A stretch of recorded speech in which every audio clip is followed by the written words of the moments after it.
પણ જ્યારે વ્યક્તિગત રીતે એટેક કરવામાં આવતું હોય ત્યારે એમને જે કપડા વગરના ઉઘાડા થઈને ફરવા માંગતા હોય, દાદા થઈને ફરવા માંગતા હોય અને એમને કોઈને એમ લાગતું હોય કે અમે ગમે એના માટે પોસ્ટ બનાવીને આ રીતે એને બદનામ કરી કરે તો એની સામે જવાબ માંગનારા વાળા પણ છે અને એની પાસે જવાબ પણ અમે માગીશું.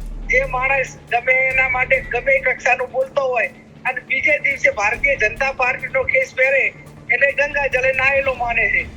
એમને એમના માટે સત્તા સિવાયની અને દેશને ખતમ કરવા માટેની કોઈ બીજી વિચારધારા કે એમનો કોઈ ક્રાઇટેરિયા જ નથી. કોઈ મતદારોને જેને મત આપ્યો હોય ને જે પદ ઉપર બેહાડ્યા હોય અને પૈસા લઈને વેચાણા હોય એને ગદ્દાર કહેવાય. અને ગદ્દારી માટેનો શબ્દ એ કોના માટે લાગુ પડે એ પહેલા પોસ્ટ મૂકવા વાળાને વિચાર કરવો પડે. આ તમામની સામે સાયબર ક્રાઇમની અંદર પોલીસ કેસો પણ થવાના છે અને જરૂર પડે તો એમના ઘરે જઈને હિસાબ પણ માંગવાનો છે કે ભાઈ તમે અમને હિસાબ આપો અને પુરાવો આપો કે ભાઈ અમે કઈ બાબતમાં ગદ્દારી કરી છે.